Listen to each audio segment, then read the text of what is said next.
विकास के काम प्रारंभ हुए हैं उनको पूरा करना है। जन कल्याणकारी योजनाएं, चाहे वो हमारे प्रिय प्रधानमंत्री श्रीमान नरेंद्र मोदी जी की हो, अद्भुत योजनाएं बनाई हुई, उसके विवरण में जाने की अभी आवश्यकता नहीं है, लेकिन देश गर्व करता अपने प्रधानमंत्री जी पर। आज वो सारी दुनिया के नेता है और हमारे लोग भी कई सौगातें भेज रहे हैं।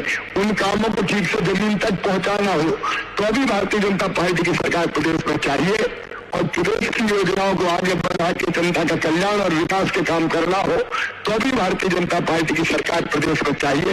और इसलिए मैं आप सबसे अपील करता हूं, जन आशीर्वाद यात्रा को अपना आशीर्वाद दीजिए और भारतीय जनता पार्टी की सरकार फिर से बनाने का संकल्प लीजिए।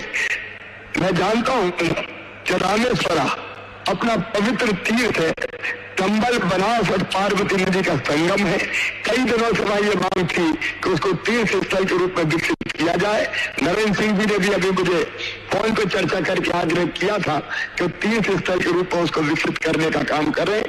तो चंबल बनास और पार्वती के संगम अपने पवित्र स्थान रामेश्वरा का अब तीर्थ स्थल के रूप में विकास किया जाएगा। उसके लिए धनराशि तत्काल स्वीकृत करेंगे और जल्दी फिर आपके बीच में आके प्रत्यक्ष रूप से मैं फिर अपनी बात कहूंगा। आज तो मेरे साथ भारत माता की जय बोल के भारतीय जनता पार्टी को जिताने का संकल्प लीजिए। बोलिए भारत माता की, भारत माता की, भारत माता की। और अब मैं अपने प्रिय नेता, हमारे केंद्रीय गृह मंत्री, देश के गौरव श्रीमान अमित भाई जी से प्रार्थना करता हूं कि वो आपको संबोधित करें। श्रीमान अमित भाई।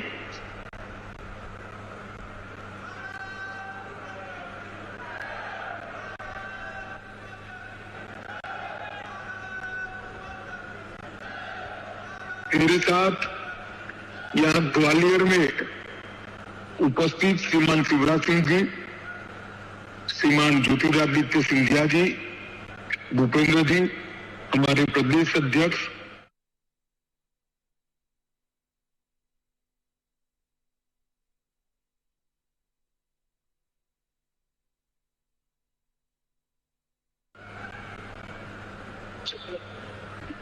पीडी शर्मा जी, और वहां मंच पर उपस्थित नरेंद्र सिंह जी, शिवपुर के सारे हमारे वरिष्ठ साथीगण, विधायक, सांसद और आए हुए प्यारे भाइयों और बहनों, सबसे पहले तो मैं शिवपुर की जनता का बड़े मन से क्षमा प्रार्थी हूं।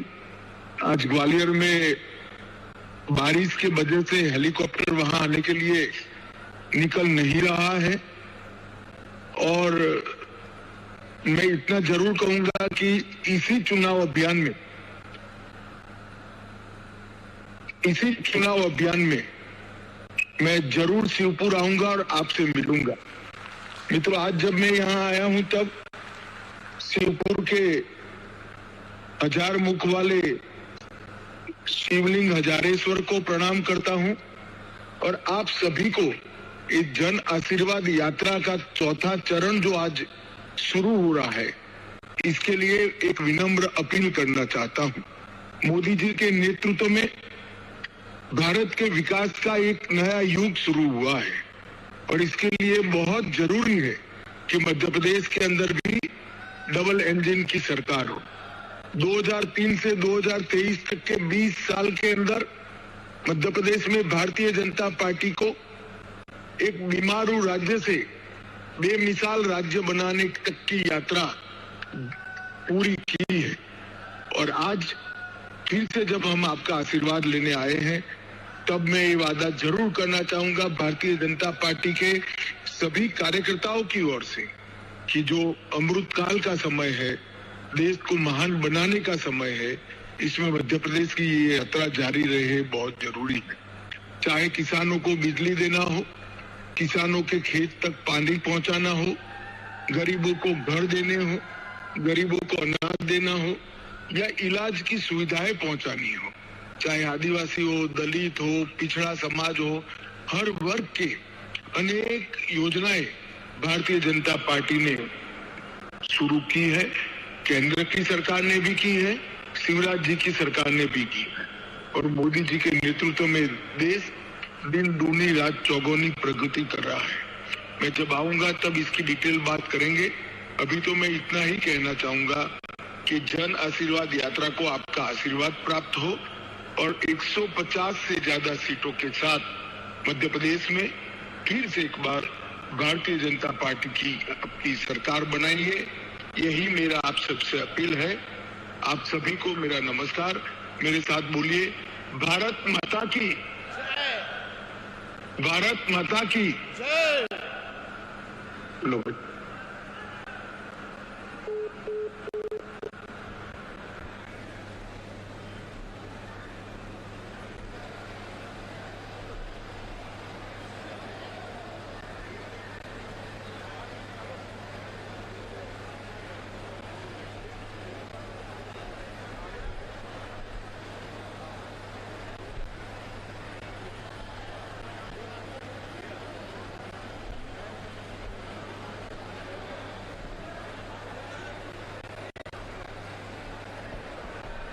बंधुओं,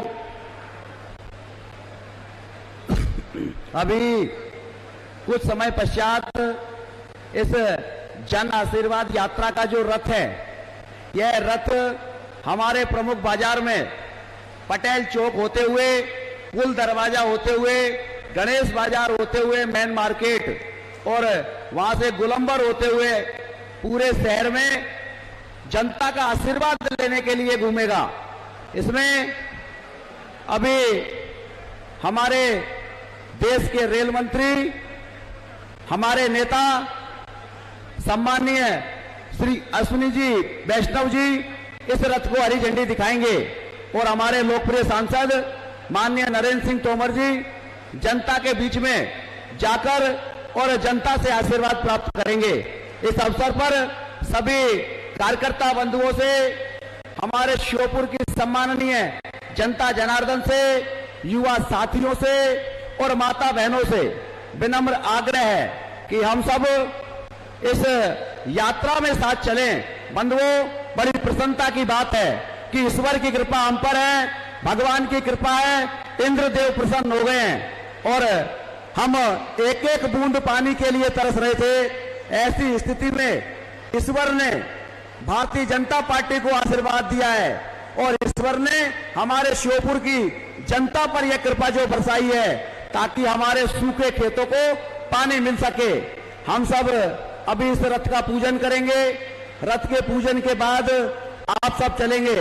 बंधुओं, आपको पता है जिस प्रकार का, जैसे ही आपने सुना कि हमारे देश के यशस्वी गृह मंत्री भाई अमित शाह जी श्योपुर में आ रहे हैं, तो यहाँ के नौजवानों ने, यहाँ के किसानों ने और यहाँ के सभी सम्माननीय बंधुओं ने जिस प्रकार का उत्साह लोगों में था, और मैं आदरणीय भाई साहब नरेंद्र सिंह जी से कह रहा था कि भाई साहब, लोग इतनी बड़ी संख्या में आने वाले हैं कि श्योपुर में शायद इस हजारेश्वर मेला ग्राउंड में जगह नहीं बचे, तो ये जो बीच की दीवार थी इसको भी एक करना पड़ा और आज आपने आपकी उपस्थिति दिखाकर यह साबित कर दिया। इसलिए आप सबको भी मैं बहुत बहुत धन्यवाद देता हूं और आभार व्यक्त करता हूं कि आप इतनी बड़ी संख्या में पधारे। बंधुओं, हम सब अभी इस रथ का पूजन करेंगे और हम जिस नेता को सुनने आए थे, वह नेता इस पूरे देश में, इस भारत के मान सम्मान के लिए काम करने वाले हैं। आपको पता है, जब जम्मू कश्मीर में धारा 370 को हटाने की बात आई थी, 35A को हटाने की बात आई थी, तो विपक्ष के लोगों ने कहा है कि अमित शाह जी गलत कर रहे हो, इस देश में खून की नदियां बह जाएंगी और ऐसा हो जाएगा और वैसा हो जाएगा। लेकिन हम धन्यवाद देना चाहते हैं अमित शाह जी को और इस देश के यशस्वी प्रधानमंत्री जी को। अमित शाह जी ने कहा कि मच्छर भी नहीं मरेगा और मैं कहना चाहता हूं कि पत्ता भी नहीं हिलेगा।